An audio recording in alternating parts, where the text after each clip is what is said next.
నేను మీ ప్రవీణ్ శంకరి ఒక్క press meet just ఒక్క ప్రెస్ మీటు తెలంగాణలో రాజకీయ వాతావరణం మొత్తాన్ని ఇట్లా బగ్గీస మంటలు పెట్టి ఇట్లా వేడి పుట్టిస్తారు కదా అట్లా మార్చేసింది.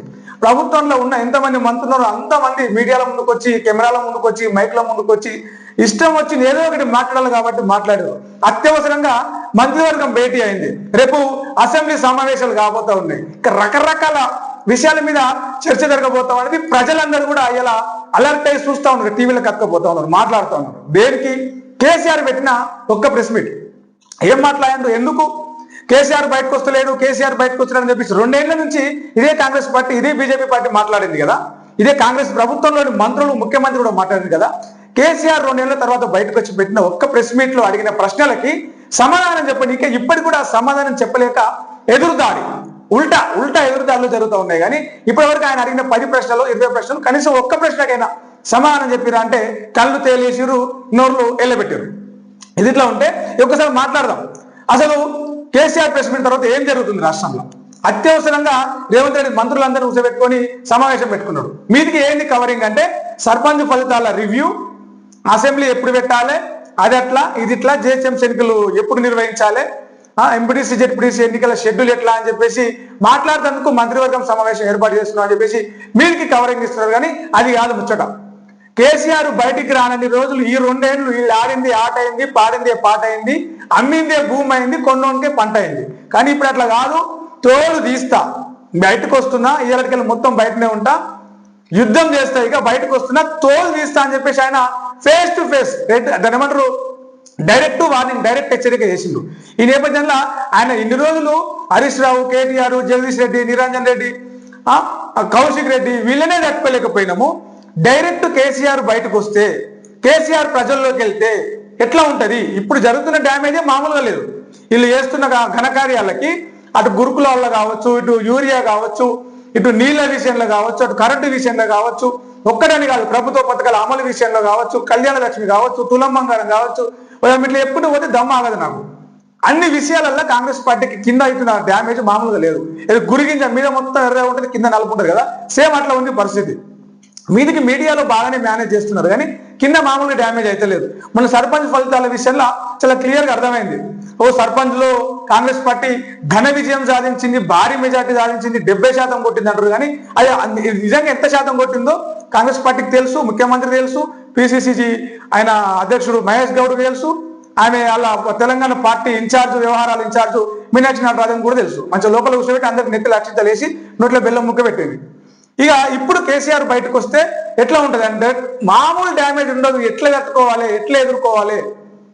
ఆయన నీళ్ళ విషయంలో మేము పాలమూరు రంగారెడ్డి అంటున్నావు కదా, పాలమూరుకి అన్యాయం జరిగింది అంటున్నావు కదా, ఏపీ 90 టీఎంసీల నీళ్లు మేమిస్తే 40 టీఎంసీలకు ఎట్లా ఒప్పుకురు అని చెప్పేసి మాట్లాడుతున్నావు కదా, అసెంబ్లీలో మాట్లాడదాం రా అని చెప్పేసి రేవంత్ రెడ్డి కేసీఆర్ని పిలుస్తా ఉన్నాడు అసెంబ్లీకి కేసీఆర్ వస్తే, నీళ్ళ విషయంలో కేసీఆర్ మాట్లాడితే సమాధానం చెప్పడానికి కనీసం సమాచారం ఉంటుందా మీ దగ్గర? 2 సంవత్సరాల క్రితము ఇదే ఉత్తమ్ కుమార్ రెడ్డి, ఇప్పుడు నీళ్ళ మంత్రిగా ఉన్న ఇరిగేషన్ మినిస్టర్గా ఉన్న ఉత్తమ్ కుమార్ రెడ్డి ఒక ప్రశ్న అడిగితే మేము ప్రిపేర్ అయ్యి రాలేదు, అసెంబ్లీకి ఎందుకు వస్తారండి? టైంపాస్ కా సినిమా బటాలీలు తిన్నీకి వస్తారా, ఛాయ్ సమోసా తిన్నీకి వస్తారా? అసెంబ్లీకి ప్రిపేర్ అయ్యేగానే రావాల్సింది, మేము ప్రిపేర్ అయ్యి రాలేదు అంటే అప్పుడు కేసీఆర్ ఏమన్నాడు మీరు అందరూ చూసారు, మరి ప్రిపేర్ రాకపోతే దేనికి వచ్చారని. మళ్ళీ ఇప్పుడు 2 ఏళ్ళు అవుతుంది. నిన్న కేసీఆర్ ప్రెస్ మీట్ తర్వాత ఉత్తమ్ కుమార్ రెడ్డి ప్రెస్ మీట్ పెట్టిండు, మాట్లాడిండు. ఎందుకంటే ఏదో ఒక ఢామ్ డూమ్ దృష్టి అనాలి కదా, మసిగుసి మారడికాయ చేయాలి, ఆయన చెప్పిన అన్ని అబద్ధాలను తేల్చలేరు వీళ్ళు. ఎందుకంటే అవన్నీ నిజాలు, ఇవన్నీ అబద్ధాలను తేల్చలేరు. మరి ఏం చేయాలి? ఎదురుదాడి చేయాలి, ఉత్తగా మళ్ళీ లేకపోని విమర్శలు చేయాలి, బురద వేయాలి మీద, తెల్లంగి మీద మొత్తం బురద వచ్చి నల్లంగి చేసినట్టు చేయాలి. అందుకే ఏదో ఒకటి చెప్పడానికి ప్రయత్నం చేసిండు. మరి రిపోర్టర్లు జర్నలిస్టులు లూకుంటారా? మరి గదెట్ల సార్ గిదెట్ల సార్ అడిగితే దాని గురించి ఇప్పుడు కాదు, మళ్ళీ నేను 24 అవర్స్ తర్వాత 2 రోజుల తర్వాత మళ్ళీ సమావేశం పెడతా అప్పుడు చెప్తా అంటే ఇంకా ప్రిపేర్ కాలేదా అని చెప్పేసి హరీష్ రావు బాంబేనే వేసిండు. ఇది ఇట్లా ఉంటే ఇక జిహెచ్ఎంసీ ఎంపీటీసీ జెడ్పీటీసీ ఎన్నికలు నిర్వహిస్తారట. స్థానిక సంస్థల ఎన్నికలలో 42% బీసీలకు రిజర్వేషన్లు ఇస్తాం అని చెప్పి కదా మీరు గత ఎన్నికల్లో ప్రచారం చేసింది అని చెప్పి కదా గత ఎన్నికల్లో బీసీలో ఓట్లు వేసుకొని అధికారంలోకి వచ్చింది. ఏది సర్పంచ్ ఎలక్షన్లు అయిపోయినాయి, ఎంతమందికి ఇచ్చారు మీరు? అవి రేపు అసెంబ్లీల సమావేశాలలో రావా? జనవరి 2 తారీఖు నుంచి జనవరిలో పెడితే కొత్త సంవత్సరం కాబట్టి బడ్జెట్ పెట్టాలి, మళ్ళీ గవర్నర్ ప్రసంగం పెట్టాలి, గవర్నర్ ప్రసంగం పెట్టి 2 నెలలు ఏం చేసినామో చెప్పుకోవాలి. అదంతా సీన్ లేదు కాబట్టి కొంచెం ముందుకు పెట్టి బడ్జెట్ ప్రస్తావన లేకుండా ఇదే సంవత్సరంలో అంటే ఈ నెల డిసెంబర్ 29వ తారీఖున అసెంబ్లీ పెట్టి కొత్త సంవత్సరం ప్రస్తావన లేకుండా గవర్నర్ ప్రసంగం లేకుండా వీళ్ళు వేసింది ఏం లేదు కాబట్టి చెప్పుకోవడానికి ఏం లేదు కాబట్టి గవర్నర్ ప్రసంగం లేకుండా ఈ అసెంబ్లీ సమావేశాలను పెడదామని చెప్పేసి చూస్తూ ఉన్నారు. కేసీఆర్ని అసెంబ్లీకి రమ్మంటారు. వస్తాడు ఆయన అసెంబ్లీకి, ఆయన రావడానికి ఏం లేదు కానీ ఆయనకు తగ్గట్టుగా ధీటుగా సమాధానం ఇస్తున్నాడు. ఎవరు ఉన్నారు? ఉత్తమ్ కుమార్ రెడ్డి ఇస్తాడా, కోమరెడ్డి వెంకరెడ్డి ఇస్తాడా? ఆయన వాటర్లో నీళ్ళు కలుపుతారు కోమరెడ్డి వెంకరెడ్డి. ఉత్తమ్ కుమార్ రెడ్డి సమాధానం చెప్పమంటేనేమో ఆయన మొత్తానికి నేను ప్రిపేర్ అయ్యి రాలేదు అంటాడు.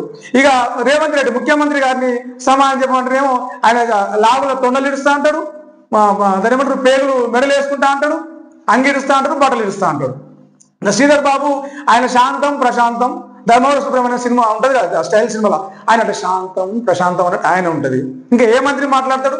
బట్టి మాట్లాడతాడా? ఆయన బిత్ర సూపులకే సరిపోతుంది. పొన్నమన్నైతే కామెడీ ఎన్నిక పనికొచ్చు కానీ అసెంబ్లీలో ఎవరికి దేనికైనా ఏ సబ్జెక్ట్ మీద సమాధానం ఇవ్వగలుగుతాడా? జరగే ఎవరికీకే కార్యకర్తల మీద భయపట్టి నీకే.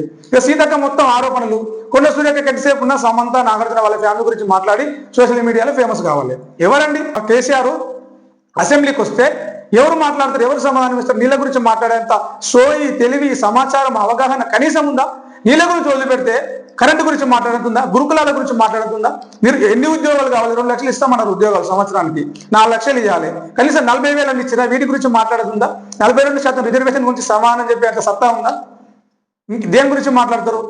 ఇవన్నీ మాట్లాడాల్సి వస్తుంది, ఇవన్నీ చెప్పాల్సి వస్తుంది. కాబట్టి ప్రజలను డైవర్ట్ చేయాలి. ఇప్పుడు అందుకే ఏం చేయబోతా ఉన్నారంటే కేసీఆర్ అరెస్ట్ అనేది కొత్త ఒకటి ప్రచారంలోకి తీసుకురాబోతా ఉన్నారు.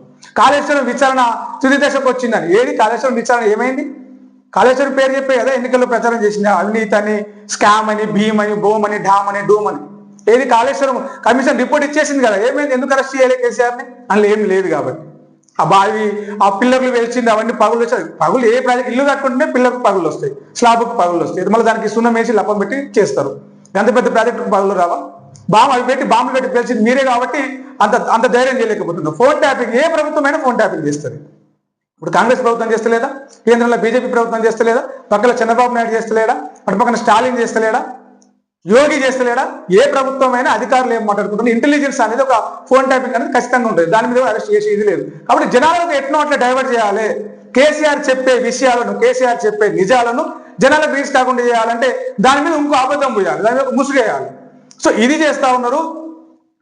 సర్కార్కు వెన్నులో వణుకు పుట్టించిండు.